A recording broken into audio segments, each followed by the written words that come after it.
yethu inye door to door umntu emntwini sisabani uPresident Julius Malema e-Union Buildings sisa ugovernment we-EFF eSouth Africa. Kwakuke sizawucela umongameli wethu aze ngaphambili azosothulela umyalezo wakhe asiphathele wona. Over to you, Mongameli, President and the Commander-in-Chief, Julius Malema. Amandla! Amandla! Viva EFF, viva! Viva EFF, viva! Kula EFF, kula! Kula EFF, kula! Tata EFF, tata! Tata EFF, tata! Phansi ngamasela, phansi! Phansi ngamasela, phansi! Diabulela, thank you, Usihlalo, and greet all our leaders who are here, and greet our elders, Abugogo Nabumkulu. We say thank you very much for coming out in your numbers. Because here in Ward 3, we know this place to be the home of the EFF. And we will reclaim the ground in Ward 3, because whatever the mistakes which were committed, we are going to correct them and reclaim our place. Because Kuyasa is a home of the EFF. Umsobomvu is the home of the EFF. Pixley is the home of the EFF. And we are not going to be shaken by anyone. We are here to demand that the youth of Umsobomvu must be hired by the municipality. And when they hire them, they must not use surnames and membership of the ANC. Because when you are ANC, they don't want to give you a job. They want to sleep with you first before they give you a job. So we're going to make sure that when we take the Northern Cape, that nonsense stops. We are going to build roads on this coastback because there are no proper roads. Everywhere where our people are found must have proper roads. And proper roads means there must not be potholes. Because when you go to our places, you find potholes the size of Zuma's swimming pool. And we cannot afford that. We cannot afford a situation where white people stay, the roads are proper. They don't have potholes. They don't have gravel road. But when you come to us, there is a gravel road.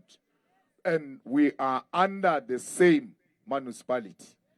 So we cannot allow that to continue for another 5 years. We are here today to say enough is enough. We are going to stop this nonsense that is happening. When we build the road, we create jobs. We need to make sure there is water in each and every house, because water is life. We don't want this thing of water shedding, that this week there is water, next week there is no water, others don't have water at all. Every human being must have a piped water in their yard. Not even on the road we are told there is a common tap. There shouldn't be a common tap. And when we develop the water infrastructure, that's where we hire our own people to do the job, because we have a duty to create jobs. Creation of jobs means the economy must grow. If the economy is not growing, they can tell you all the nonsense they want to tell you. They will never create jobs. So when they say to you, Zimbabweans are taking your jobs, this and that, it's not true. Because you must ask them a question. If you say Zimbabweans are taking our jobs, which factory opened in the last 6 years and took Zimbabweans? Because we want to go to that factory and remove those Zimbabweans. There is no such a factory. If anything, the factories are closing in South Africa. I know of 2 big steel companies that are shutting down. One of them is Iscor. The other one is already closed in Witbank, retrenched 5,000 workers. And Iscor is going to retrench 3,000 workers. Post office is going to retrench 3,000 workers. So when they say someone is taking your job, which one? Because the jobs are not being created. If anything, people are losing jobs. So you have to grow the economy in order to create jobs. So let's take manufacturing, for instance. It used to contribute 24.4% to the GDP. Today is contributing 14%. Manufacturing includes, amongst other things, steel and textile and so on and so forth. Textile was very big in the Cape. Today, all those factories of textile have been closed. So when you create jobs, you don't have to do anything sophisticated. You have to go back and reopen those textile factories so that you hire our own people to produce textile in South Africa, and we don't rely on finished goods from China. Because it is the Chinese market, amongst other things, which undermined our textile industry in South Africa. So we have to go and reopen the steel factories that are closing down. Why? Steel is produced from chrome. We have a lot of chrome that we take out of South Africa. They produce steel and bring it back as a finished good called steel. But if we mine chrome here and we open a processing factory next to the mine, that is job creation. Beneficiation is job creation. So when you see trucks going to Richards Bay full of chrome, full of manganese, full of platinum, those are not trucks. Those are jobs going away from South Africa. Because if we were producing those things here, not a single one of you was going to be unemployed. Let's take diamond, for instance, in the Northern Cape. You produce diamond. You're supposed to polish it here. After taking it out, take it to the next factory to polish it. After that factory, take it to the next factory to cut it. To cut diamond is not a child's play. It required attention to minute detail. After cutting it, you take it to those who produce jewelry. And then it comes out as a finished product that we sell not only to ourselves, but to the whole world. That is a job chain. And not only job chain, but also business opportunities. Today, in Colesberg, we rely on farms. But these farms are not owned by any of us. We make money for someone else. And some of them even want to pay us with alcohol and not real money. Under the EFF, there is no farmer who will pay our people with alcohol. All the farm workers are going to have a minimum wage. And those minimum wages, we're going to make sure every farmer pays them. Because our people cannot be exploited in the farms and no one is there to fight for them. So we as a government, who have a right to enter everywhere, we should go into the farms and have meetings with the workers without bosses being there to ask them about their working conditions, to ask them if they are properly paid, to ask them if they are properly housed. Because there are a lot of farm workers who are staying in terrible conditions, yet the boss stays in luxurious house just next to them. What is even heartless, which I don't like, is that the boss has got a flushing toilet in the whole farm, but the farm workers don't have a flushing toilet. And he's got water. He can just do flushing toilet for workers. The whole thing goes to the same septic tank. Why he's so jealous about septic tank, I don't understand. How can a human being refuse other human beings to have their dignity? Because if you don't have a flushing toilet, you don't have a dignity. The ANC has not given our people flushing toilet in the past 30 years, treating you like animals, because it's only animals who must not have a flushing toilet. So we cannot allow the ANC to continue treating you like animals. There was 1 billion passed to come and build houses here in Colesberg and everywhere else in Northern Cape. Till today, there is no single house because they stole the money. They took the money. Zamani Soul and his people have stolen the money that is meant for the houses of our people. Abu Kogo and Avumkulu have registered RDP houses from 1997 till today. They never got. Some of them have even died without having a house. Yet the money is out. And the Northern Cape population is not big. It's a small population that you can house all of them. But a person went to eat 1 billion. And how do you become so proud in Colesberg where you build houses, they are not complete, you leave them incomplete, when someone could be staying in that house? You left a house and you pass those incomplete houses every day. You are a mayor, you are a councillor. Why are you not ashamed that we've got incomplete houses? Because all houses, when we take over as the EFF in Northern Cape, are going to be completed in less than a year because the money is there. We complete all of them and we give our people RDP houses that are proper, not some cheap RDP houses for cheap life, because you regard our life as a cheap life. We need an RDP house with 3 bedrooms, with dining, with kitchen, with bathroom inside, with a flushing toilet. Anything less than that, we are not going to accept. Why? This is not my plan. It's not an EFF plan. We got it from apartheid. Apartheid was building such houses for poor Afrikaners.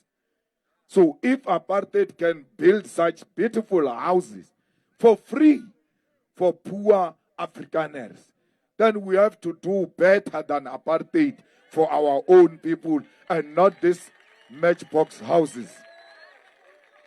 A 4-corner house, we must clap hands. It's not a house. A house must have corners and corners and corners. It must not be too obvious. And then inside it must have a passage, because the passage must separate the kitchen and the bedrooms. But the ANC RDP, when you get out of the kitchen, you are in the bedroom immediately. When you wake up, children are playing with onion in front of your bedroom. Even how they get divided inside is not restoring human dignity. Because they divide it with 1 brick. If you are lucky, they divide it. And when you are this side with your wife or your husband, and children are this side, and you are trying to touch each other, and then she's laughing. The child says, "Mama, what are you laughing that side?" They hear things of old people when they are young. So ours must be divided with 2 bricks. And then it must have a ceiling. to suppress the movement of the voice. And there is privacy. Children grow under good condition. That's all we want for our people. And that can be done with diamond and manganese alone. This province can become one of the best provinces ever in South Africa. And people can want to move from their provinces to Northern Cape, because this can be the type of provinces we seek to build. Joburg is going to be highly populated very soon. And movement of people is going to be difficult because everybody goes there for opportunities. How do you get them back to Northern Cape? You must decentralize the economy and develop Northern Cape. The people will come back. No one wants to stay in that Johannesburg. They want to stay with their families. That's why every month, every third month, they go back home. That's where their heart is. But give them economic opportunities. Give them jobs where they stay. Give them water infrastructure. Give them road infrastructure. Give them reliable electricity. They will come back home. Comrades, your village is not like investors don't like it. And you say, no, there is no shopping mall here. They don't want us. There is no mall in our village. No. There is no one who's going to invest in a place where there is no road. His cars are going to be broken even before he invests. So when you want investment, you don't make noise as government that I want investment.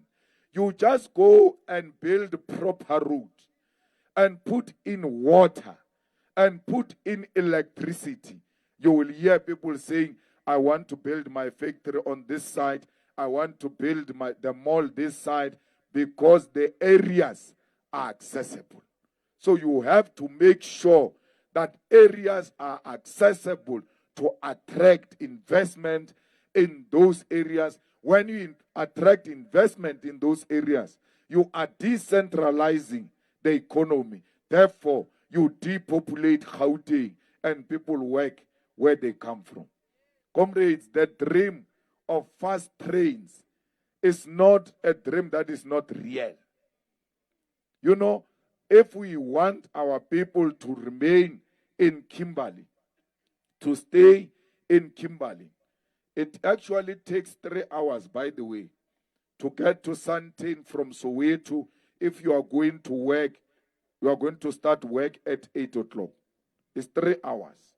Because if you don't prepare early, you're going to be stuck in traffic. 3 hours. So when we say we're putting speed train, it means 1 hour train from Kimberley to Johannesburg. So who will want to stay in Johannesburg if in an hour's time I can be at work, and then in an hour's time when I'm done, I'm back home? So when they say, where will the money come from? I always say to them, the Chinese already have got speed trains. I'm going to ask them to come and do it here. And I don't want money, and I'm not going to give them money. They must come and build it themselves and charge passengers for that. I'm not interfering. Build, operate, transfer. But after 30 years, they must bring that speed train to me as government. I gave them 30 years to operate, to make their money, because I'm not putting money. I don't have money even when I want to put money. So allow people who have money to come and do the speed train on condition after 30 years they give it to us. Imagine if we did that in 1994. There will be a proper speed train between Johannesburg and Cape Town, where tourism is easy, where travel of goods and people is made easy. That's how you make the economy to function. So we need a government that is not tied to the West, Europe and America and UK, saying to you, you can't go to China and ask for anything. You can't go to Russia and ask for anything. Nuclear. Russia wanted to come and build nuclear power station. If we had allowed them then, there will not be load shedding today. But the Europeans are refusing because they are not going to benefit from that transaction. So you need a clear government that is going to say to America, you can't tell me who my friends are. I don't choose friends for you. You can't choose friends for me. We are in a crisis of load shedding. Any help that comes, which gives our people reliable electricity, that help must be welcomed. On condition at some point, South Africans will take over the ownership of such. There is no area where you must travel for 10 kilometers or so without a tar road.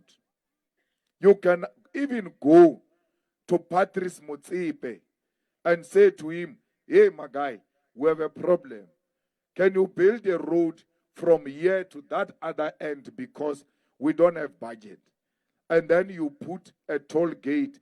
Our people will pay reasonable amount as long as there is convenience that is brought about by private sector. Come and build it. But on condition, after 30 years, you transfer it back to the state because you would have made back your money. So the private sector must also be invited to come and resolve these problems of infrastructure that we are confronted with as the government. Comrades, I say to you, children must go to school for free because education is not a commodity. So, when a child turns 3, they must go to early childhood development. We must build those crèches next to where our people stay. There should be 1 or 2 crèches here in Watering. And in the whole of Umsobomvu 7 wards, every ward has got 2-3 crèches that are paid by government, that are attended to by well-trained people who know how to teach children. The reason why I want children to go to school at 3 years is because children of white people go to school at 3 years. Ours, we left them at home. Navugogo, Novumkulu, I know, look after them. Umkulu, no Gogo are not trained to teach children. That's why just listen to them when they try to teach a child to speak. You'll realize they are not trained. They go ta-ta, ta-ta. When you are busy, ta-ta. A white child there at 3 years, same age as yours. 1 + 1 is 2. 2 + 2 is 4. Yours is ta-ta. Then yours is going to meet 1 + 1 when he turns 7 years at grade 1. The next thing, he doesn't perform well. But no, this child is slow, is a dunderhead. It's not true. They were taken to school when they were old. And to teach an old dog new tricks, it's very difficult. It's not going to be easy. That's why today they are just fighting in classrooms there. They are stepping teachers. They are doing all manner of things because education is not in their blood system.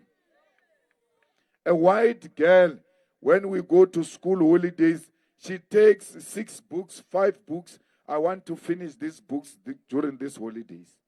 Ours don't do that. They send their friend, please call me. When the friend answers, do you have savannah? Hey, I'm thirsty, I'm bored. When you get bored, you get bored to savannah. You don't get bored to books. White people get bored to books. They expand their knowledge. And then you end up saying white people are better than us. They are not better than us. Our priorities are mixed up. We need to get our priorities right as black people in order to get this nation back into order. Fighters, even primary, education must be free. High school education must be free. Not only that, we must give them free uniform and school shoes. And then these fools want to argue with me and say, where will the money come from for uniform and all of that? I said to them, money will come from where you are taking the money when you buy prisoners' uniform. Because you buy prisoners' uniform, but you don't buy children uniform. You give them uniform for free.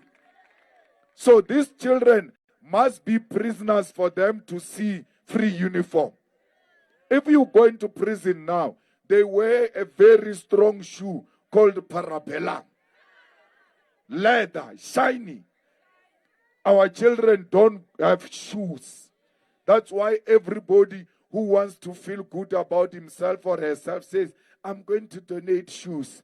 Our children are dependent on the feelings of some individual.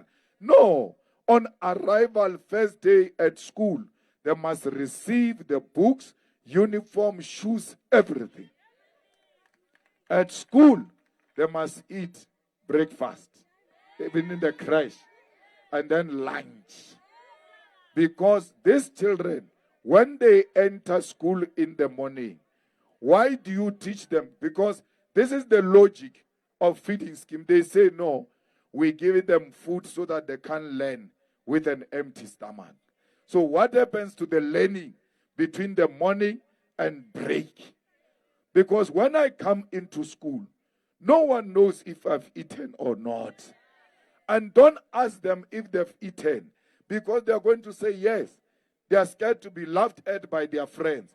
Just give them food. Those who have not, all of them, those who have not eaten, they will eat. Those who are full, they will say, no, I'm full. It's okay, but let's give them food, all of them.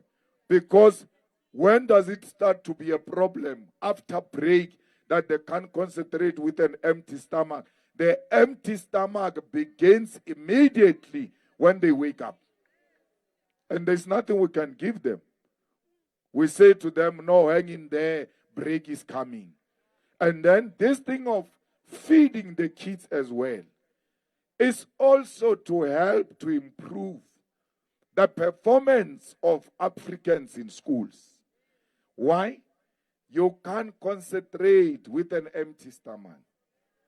When the teacher is talking, the stomach is also talking. Your attention is divided between the stomach and the teacher. That's why you don't get it right. So a child at school must just be a child and never have to think of where will the next meal come from? Where will my uniform come from? Hey, my uniform doesn't look like the other ones. It is a uniform, which means they must all look the same. That's the kind of environment we want to create. Why? Prisoners eat breakfast, lunch, supper. Free. There's no day they miss that. Prisoners have got a flushing toilet. You don't have. Yet you are not a prisoner. But living in worse condition than prisoners. Prisoners don't have electricity. You don't have. And prisoners don't even know what is load shedding, because all prisons have received generators. And some of the prisons, by the way, they are a size of Kusasa, same size. If you can buy a generator for a prison, why can't you buy it for every township where you know they will be affected by load shedding? I'm not fighting prisoners. All I'm saying is we cannot live in conditions that are worse than those of the prisoners, because everybody will want to go to prison. That's why people are not scared to go to prison. Life must be so nice outside and too hard inside.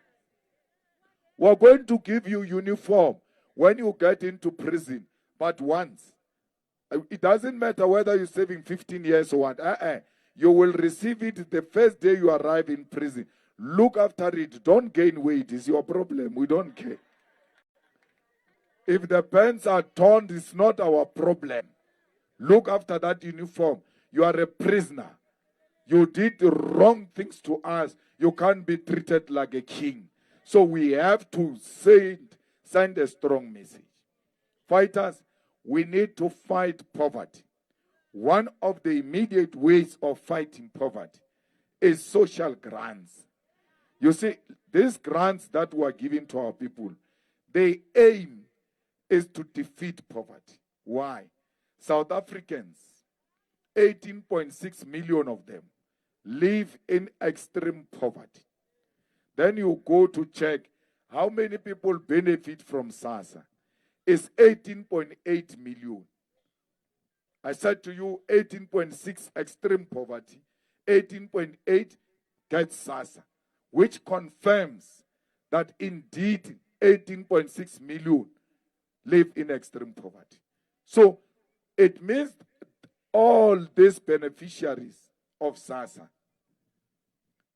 are living in extreme poverty, 18.6. SASSA beneficiaries, 18.8. So only 2% doesn't live in extreme poverty. And you know who are those? It's white people. The agri-white people are also on SASSA thing. So when you check the levels of these people as to, okay, on top of SASSA, what are the conditions? You'll find that this 18.8, 18.6 live in extreme poverty. What is extreme poverty? Extreme poverty is when a person can't spend more than 41 rand per day. The sun rises and goes to sleep. In everything you have done, you have not spent more than 41 rand.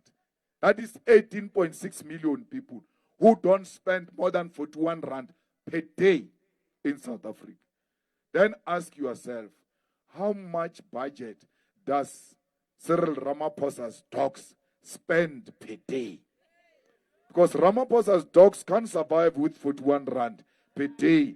You are not spending more than 41 rand per day. So I am here to say to you, this can be stopped. And then when you go into a normal poverty, I don't know if there's something called normal poverty, from extreme poverty to normal poverty, you've got 38.8 million people in South Africa who lived in poverty in 2023 alone. Out of 60 million, half of 60 is 30. 38.8, more than half of the population lived through poverty in South Africa. All of this inequality is allowed by the ANC. How do you fight inequality and defeat poverty?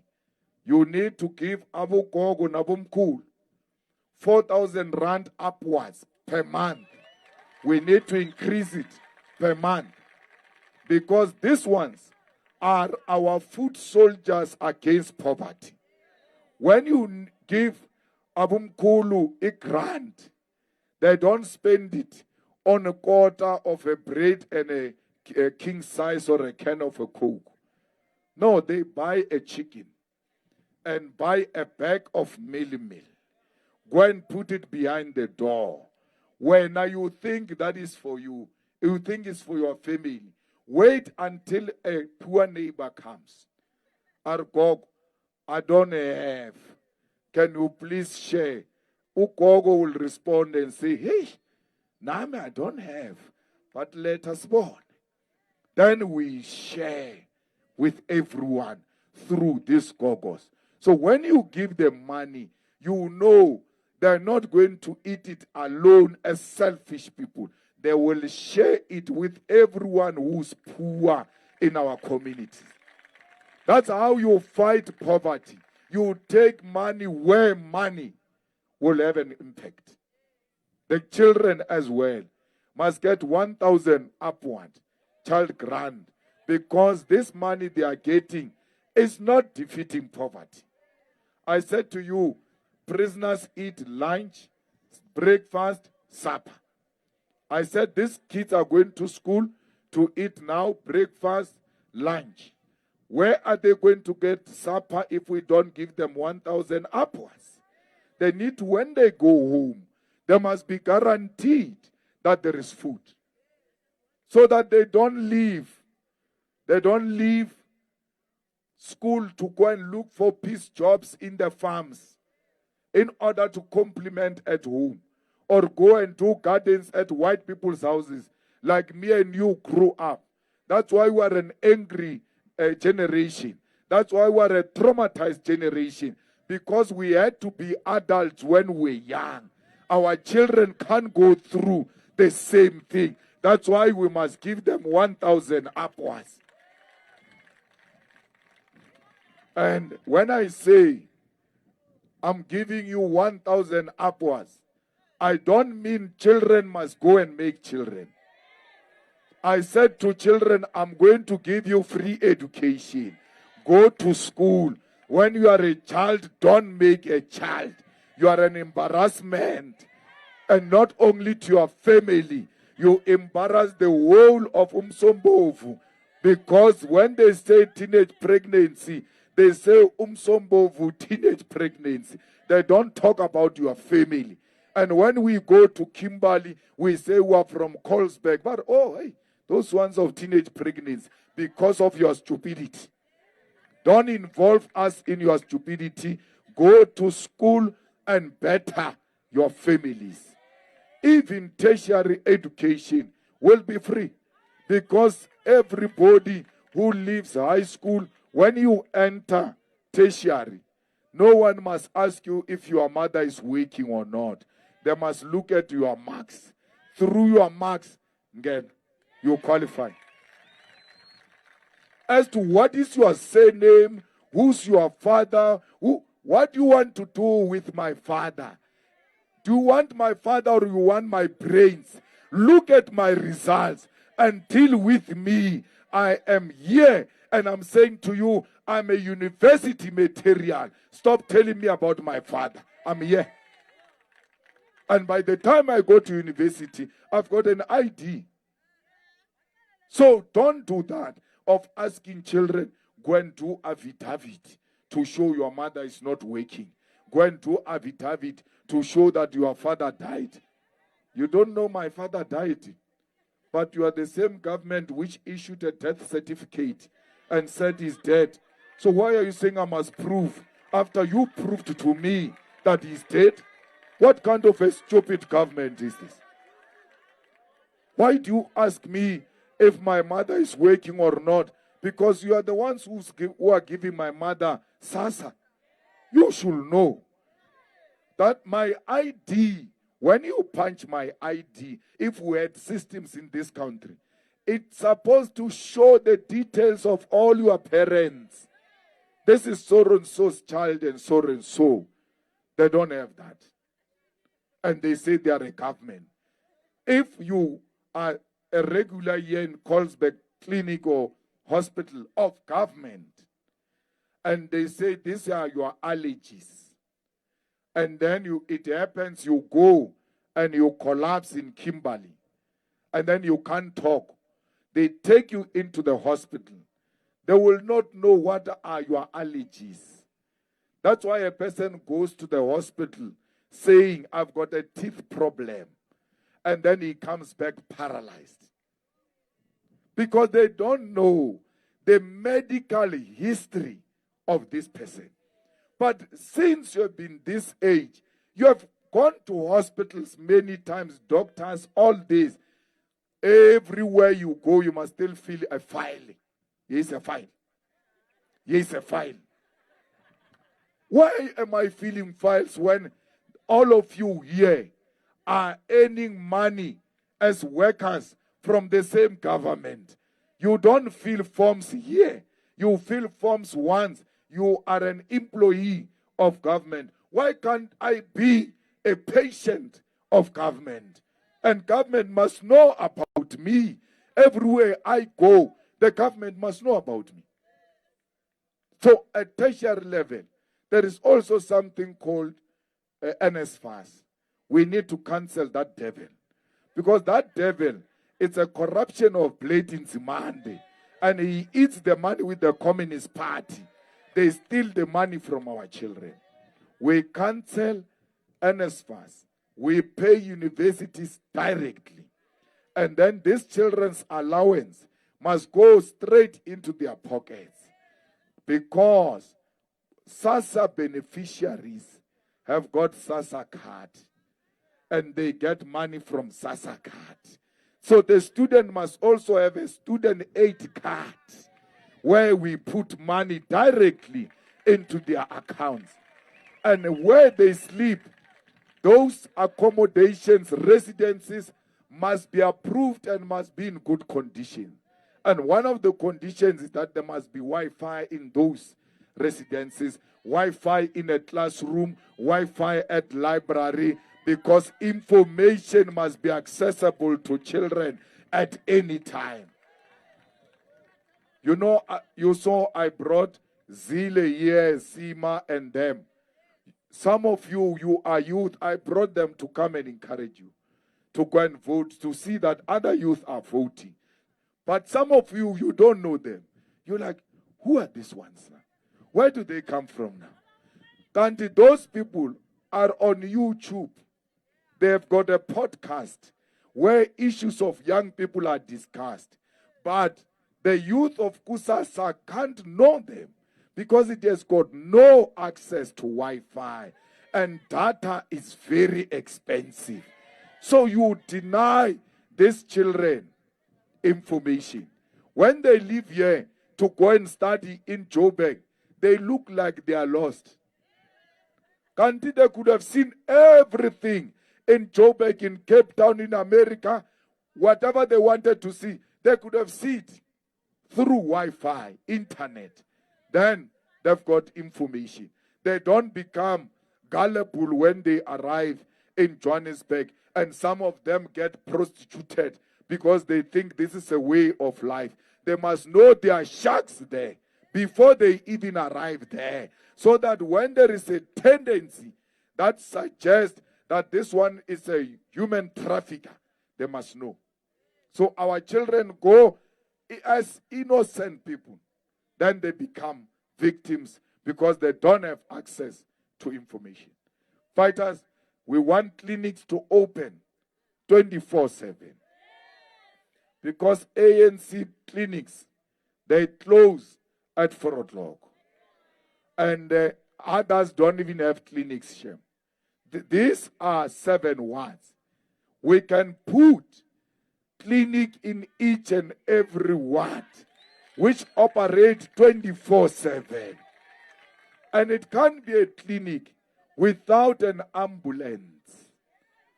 Because when a patient is critically ill, the ambulance must go and fetch that person. Because that person can't come to clinic. And if you don't fetch them, they are going to bring them to the clinic through wheelbarrows, carrying them in wheelbarrows. And where's the human dignity there? So every clinic must have an ambulance, must have a doctor, must have nurses, must have medicine, must have the latest medical equipment. Because medicine is evolving. Here in Kusasa, in Colesberg, if you say, let's go to a clinic because you've got an eye problem, when you arrive, they give you Panado for an eye. Then you go, hey, I've got a knee problem, Panado. Hey, I've got a running stomach, Panado. That's what they do. There's no medicine. Abu Gogo, attendant, if you say to them, when they are sick, I'm taking you to the public hospital, they cry. They don't want to go. You're like, why? They say, no, I'm going to die. Those people are going to kill me. The hospitals have become mortuaries. And we cannot have our public hospitals becoming mortuaries. Our hospital must be in good condition, state of the art, because they are servicing old people who don't have the medical aid. So you don't have to have a medical aid for you to have life. So please, when you vote, you must know that all of this can be fixed. There is a problem of drugs in every township. Kuyasa, in this house or that house, we know they sell nyaupi. But police are doing nothing about it. We go there, we tell police, wait, there is a person there who sells drugs. Nothing. Because once you say that house sells drugs, the police must now begin to have interest in that house. Even set up traps for that house. Where is the money of the crime intelligence? Where is the money of the community spies? Because if we pay community spies very well, we will get who's committing crime in our communities. Why are we failing to defeat crime? The drugs are being transported in police vehicles, in the vans of the police, and ambulances. Because police vans and ambulances can't be stopped at the roadblocks. The people who are supposed to apply the law are the ones who are violating the law. I came driving all the way to here. I've never seen a police van. When I arrive here, there is a police van there, there is a police van. What do they want here? There are no criminals here. No one wants police here. Why must we be policed like we are criminals? We are not criminals. They must go there to go and look for criminals on the streets and leave a peaceful meeting. Bona, when you say black people are gathering, that's where they are rushing to. In town here in Colesberg, I passed a game where the white people, I don't know if it's a sports day or what, full of white people play. There is no single van of police policing white people when they are gathered. But every time we gather, police come. But when we look for police, they are nowhere to be found. As we're sitting here, someone is calling that police station. They say there is no van. A van is sailing. It's here doing what? I don't know. We can police ourselves. We are not scared of anyone. We are not scared of the ANC. We are not scared of the DA. No one can disrupt us. No one can fight us. We can protect ourselves.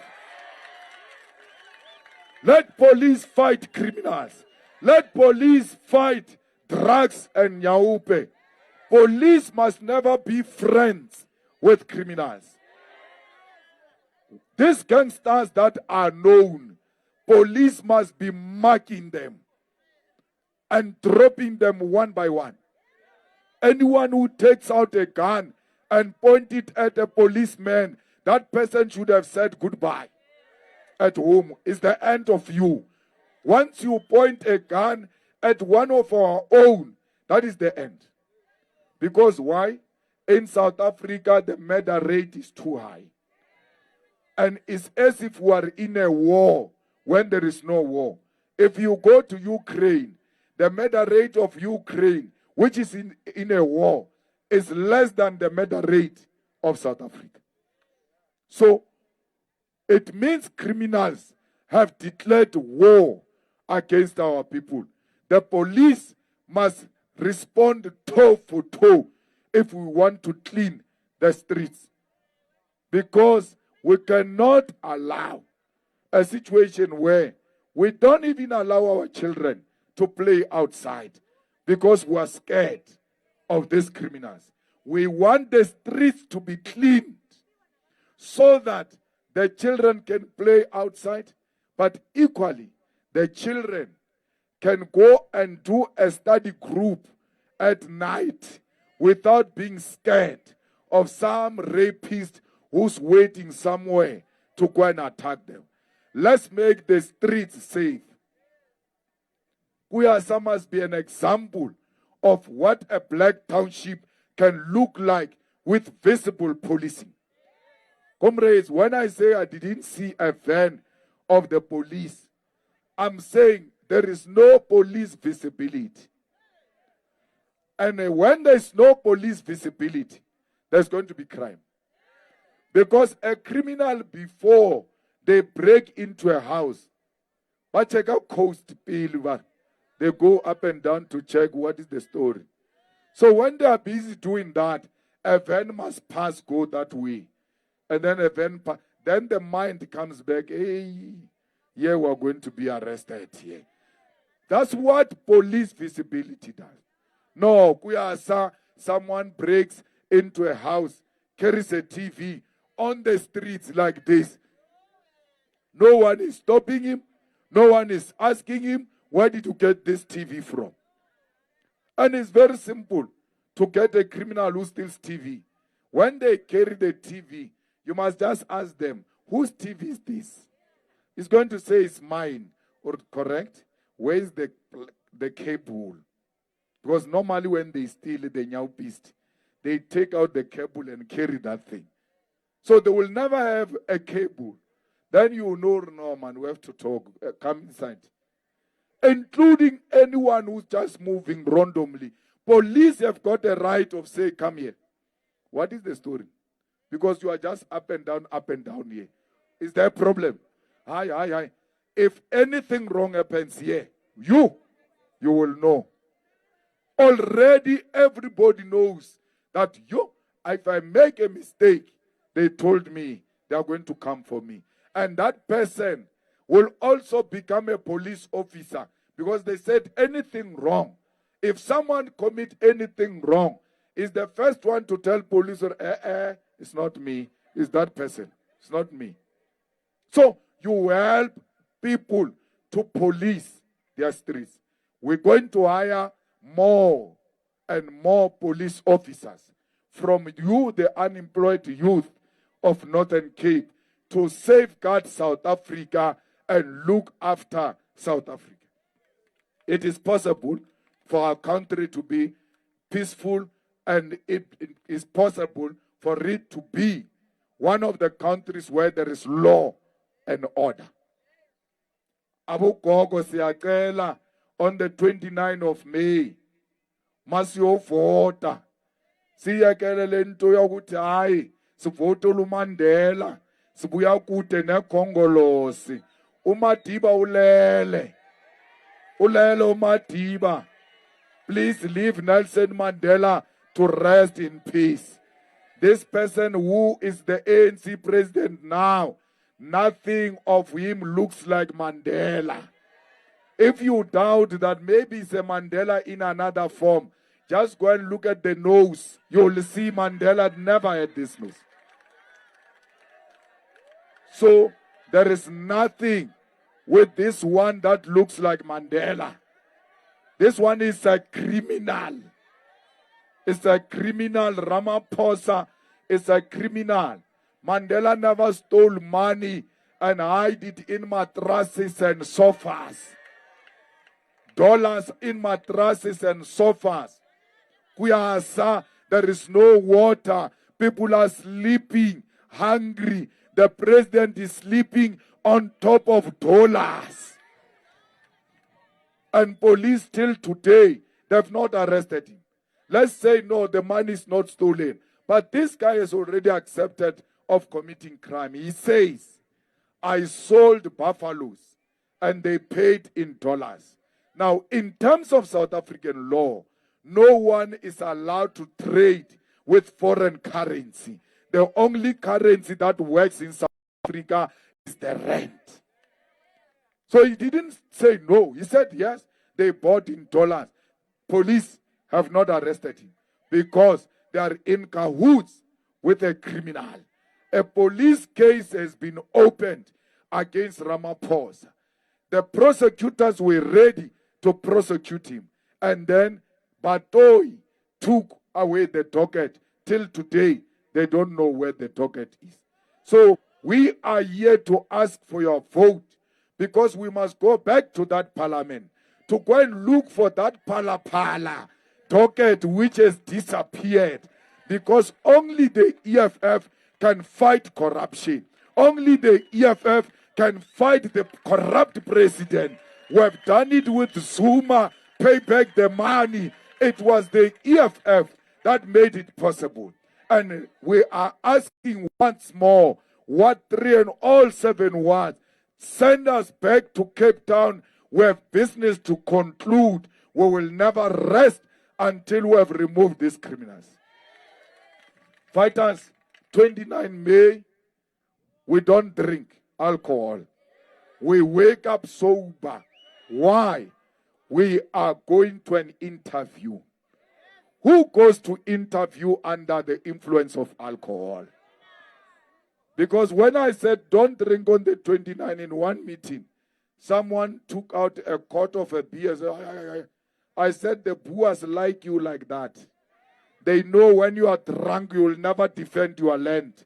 When you are drunk, you will never defend your minerals. When you are drunk, you will never fight for your freedom. No one can defend the land under the influence of alcohol. We are going to an interview on the 29th of May, and you are going to interview yourself. They will give you a ballot paper. You go into a voting booth alone. You look at that ballot paper and start asking yourself questions. What do I want in life? You talk to yourself. You interview yourself. That's why we no longer use the heart now. Now we must think deeply about it. Abu Gogo must think of the future of their children and grandchildren. They must say, even if we failed, our destination is nearer. What about these ones who are coming after us? Let's create a future for them. Once you have answered yourself, they think you don't know English. They just hear English coming from a voting booth. Or enough is enough. Or ballot paper number 1, EFF. Ballot paper number 2, EFF. Ballot paper number 3, EFF. Because 29 May is the Freedom Day. The real freedom is 29 May. 27 April 1994 is 29 May 2024. 2024 is our 1994. The real Freedom Day is on the 29th of May. Economic freedom is coming on the 29th of May. I want all of you in Ward 3, Umsobomvu, Pixley, all over. When you wake up, you must go on top of the mountains to look at Union Building, and you must see the red flag flying on top of the Union Building on the 30th of May. Amanda! Amanda! Viva EFF, viva! Viva EFF, viva! Forward to victory, forward! Forward to victory, forward! Nyama Sabana!